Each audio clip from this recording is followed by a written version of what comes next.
Good morning students. तो आइए देखते हैं क्लास 9 का रीडिंग सी आयुर्वेदा, है ना।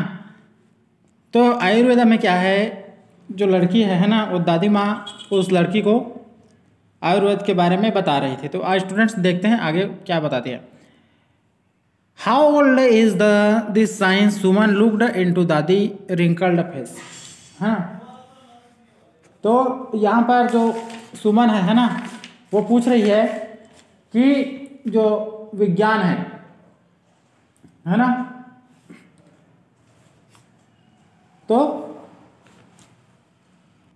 यह विज्ञान कितना पुराना है करके सुमन दादी के झुर्रिया पड़े चेहरे को देखती है ना। Quite old the knowledge of Ayurveda was passed on orally for thousands of years. Thought a lineage of sex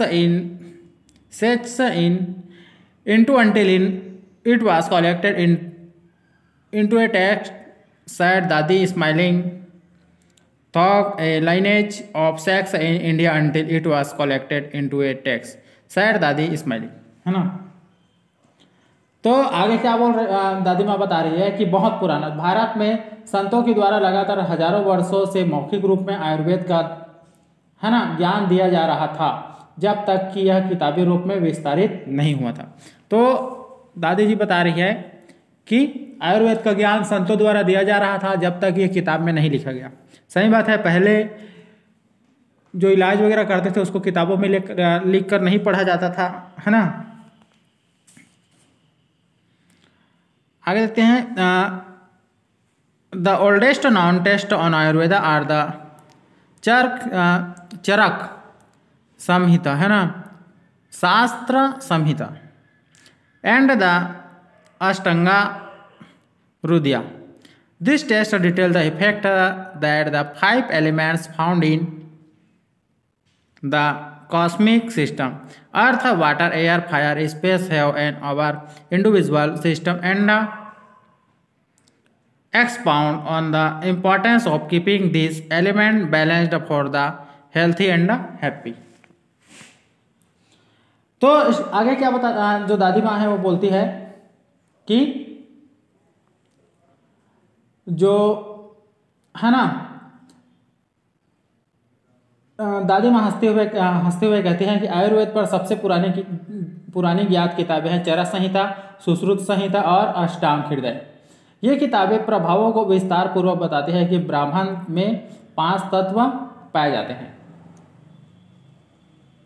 ठीक है, आगे क्या बताती है दादी माँ कि पृथ्वी, जल, वायु, अग्नि, आकाश हमारी स्वतंत्र जीवन प्रणाली में स्वस्थ और खुशहाल जीवन के लिए इन तत्वों के बीच संतुलन बनाए रखने के लिए महत्व को प्रतिपादित करती है ना। Like Ayurvedic places great importance one of pathya और lifestyle, eating habits and daily routine. Ayurveda also provides guidance on how to adjust our lifestyle based on the change of season. According to Ayurveda, each person will be influenced by certain elements more than other. This is because of their prakritic or natural constitution. Ayurveda categorizes the different constitution in these 3 different dosa. तो आगे क्या बताना है कि आयुर्वेद किसी राह या जीवन शैली, खान पान की आदत है और दिनचर्या में महत्वपूर्ण स्थान रखता है। आयुर्वेद हमें यह मार्गदर्शन भी देता है कि कैसे ऋतुओं के परिवर्तन पर अपनी जीवन शैली को अनुकूल करें। आयुर्वेद के अनुसार प्रत्येक व्यक्ति उसकी प्रकृति या प्राकृतिक संरचना के कारण अन्य की तुलना में बहुत विशेष तत्वों से अधिक प्रभावित होगा। आयुर्वेद विभिन्न संगठनों को 3 विभिन्न दोषों की श्रेणियों में विभाजित करता है। तो स्टूडेंट, आपने देखा कि यहाँ पर जो दादी माँ है वो बता रही है ना। आगे देखते हैं। Yes, according to Ayurveda each one of us has a unique mix of 3 mind body principle which are responsible for our unique physical, mental and emotional characteristics. This notion are the governing principle of intelligence that literary